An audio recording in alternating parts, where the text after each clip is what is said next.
When was the last time you actually felt rested? Not just that you got a good night's sleep, but actually rested, like your body finally had a chance to catch up and that you woke up ready for your day. If you're struggling to remember when the last time that was, this video is for you, because today I want to talk about something that a lot of women are experiencing right now and almost no one is naming. And that's not regular tired, not, oh, I need some more coffee tired. It's the kind of exhaustion that lives in your bones that makes you dread getting up in the morning, that makes you wonder if there's something actually wrong with you, or if this is just what getting older feels like, but you don't know what it is. And I'm here to tell you that it is not. Nothing is wrong with you, and today I want to show you what is actually going on. I'm Jessica Southern, a registered nurse and integrative health practitioner and founder of Amanasir Wellness. So stay tuned, stay with me today, because by the end of this video, I think you're going to see your exhaustion and the importance of rest in your day very differently than you do right now. Today, I want to start by saying something directly to you. You are not lazy. You are not unmotivated. You are not falling apart, and you are not just getting older. Women today have so much pressure and expectations and are just more exhausted than any previous generation. And it's not because we're weaker, it's because we're carrying more responsibilities, more decisions, more emotional weight, again, more pressure to keep everything running and still show up fully for everyone around us. And on top of that, most of us have been told either directly or indirectly that needing rest is a weakness, that pushing through is a virtue, that if you just had enough discipline or enough motivation, enough willpower, you would not feel this way. I believed this for a really long time as well, and it kept me stuck. It kept me stuck in that exhaustion longer than anything else. And here's what I want you to know. There is a significant difference between being busy and being chronically stressed. Busy is a schedule. Chronic stress is a body state. And when your body has been in this high stress state for long enough, tired is not just a feeling. It literally becomes a physical condition that no amount of sleep, no amount of coffee, no amount of motivation can fix it on its own. So let me explain what is actually happening when you feel this kind of tired. When you have this exhaustion and your body is under really high chronic stress, it stays in what we call the fight or flight mode. Your nervous system is activated, your cortisol is elevated, and so your body's running on high alert, ready for whatever's coming next. This is designed for short bursts of danger. Your body is not designed to live in this state indefinitely. And unfortunately, with this high stress, many of us are. For months, sometimes even years, we have this high level of chronic stress. And here's what that does over time. Your sleep suffers, even when you are exhausted, because a stressed nervous system does not know how to switch off. Your cortisol levels stay high even during the night. You lay down at night and your brain keeps running. That's why you wake up at 3 a.m. with that racing mind. Even though you sleep 8 hours, you still feel like you've slept. Not at all. Your energy tanks, not because you need more iron or you need a better morning routine or even a night routine for that matter, but because your body is running on these emergency systems for so long, there's nothing left in that reserve. So what does this mean? This means your motivation disappears. Because again, when your nervous system is in this high stress survival mode, it's not interested in goals and growth. It's not interested in creativity or ambition. It's interested in just getting you through the day and surviving. And so everything else goes quiet in your body, just trying to keep you safe. This can show up with an unpredictable mood. You start to snap at people you love. You cry at things maybe that normally you wouldn't cry about. Or you feel numb and overwhelmed all at the same time, or tired and wired at the same time. Your weight maybe holds on. We kind of talked about that last week if you watched the video, because a stressed body holds on to everything for survival. None of this is weakness. All of it is our biology. Your body is doing exactly what it is supposed to do under prolonged stress. The problem is not you. The problem is that nobody told you what was happening or gave you a way out of it. So I want to share with you something that I have not talked about much, because hopefully it will touch somebody or hit home for somebody that's watching this.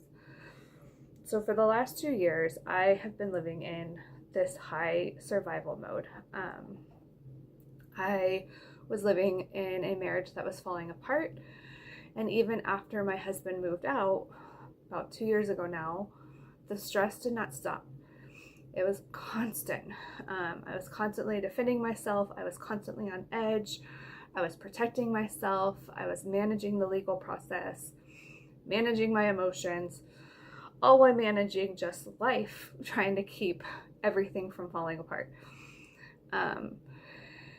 And here's something that nobody tells you about. In survival mode, you don't slow down. You actually do more, because your nervous system, again, is in that fight mode. You're fighting, you're running, you're doing everything you can just to keep from falling apart. And from the outside, it probably looked like I was holding it all together. I could do everything. I was managing everything. But on the inside, I was running on pure adrenaline and nothing else. So it was really not until last fall that something shifted. The divorce paperwork had been submitted. There was still some work to do, but the bulk of it was done. My body, which had been, again, running on this emergency fuel for 2 years, finally gave out. You can only do that for so long before your body's going to just be done. And I found that I could not do all the things that I had been doing. I was forced to take breaks. And for the first time in a very long time, I let myself. I started calling out of work on days when things felt too heavy or I could not focus. Not with guilt, but with intention. On those days, I would take long baths. I would binge watch shows. I let the house get a little messy. I stopped my rigorous cleaning schedule.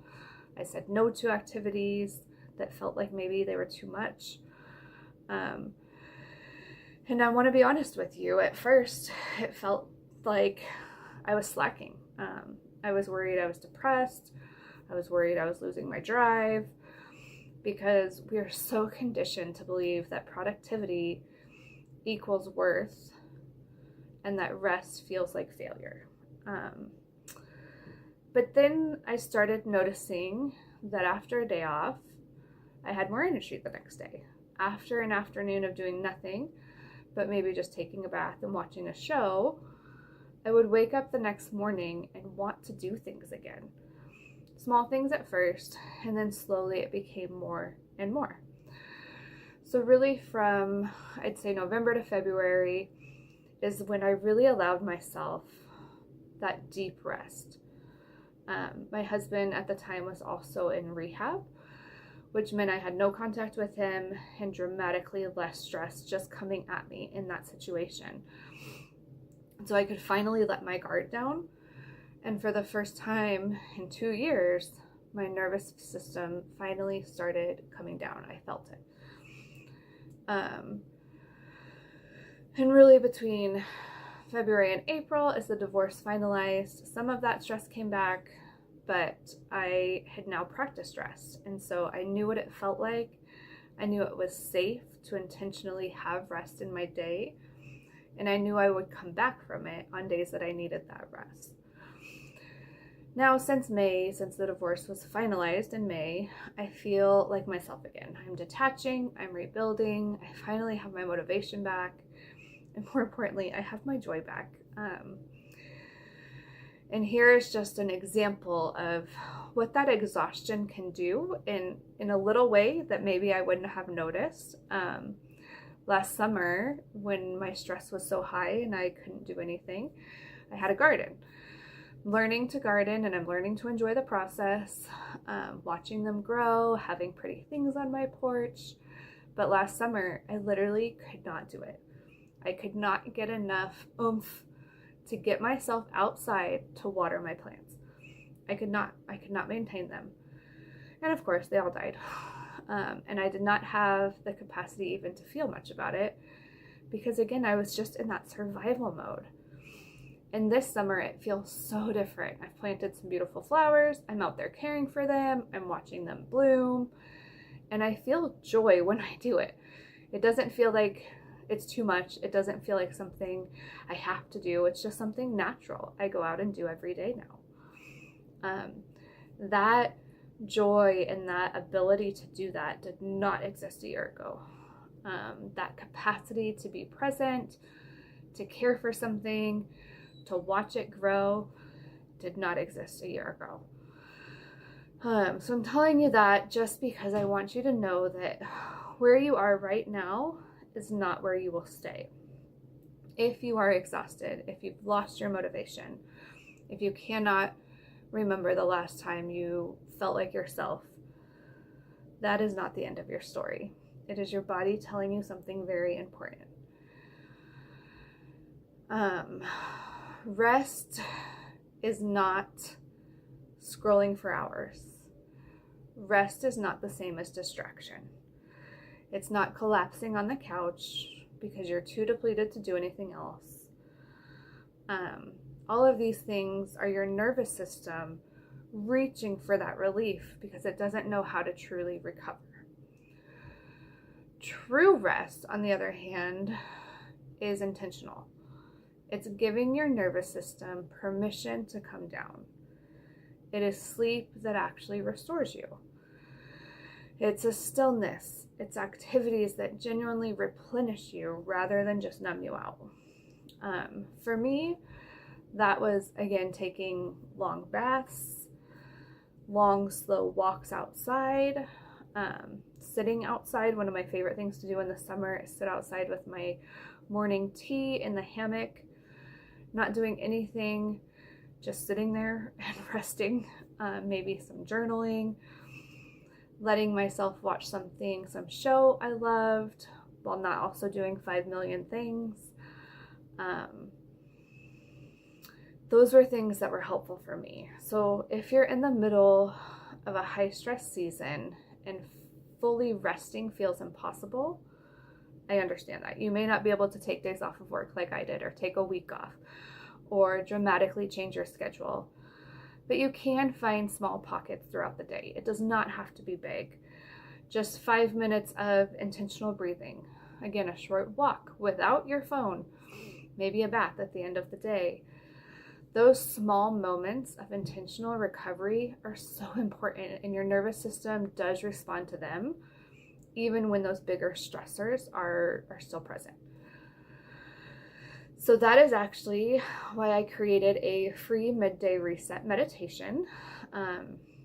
It's designed to give you those 5 minutes in the middle of the day to let your nervous system let down.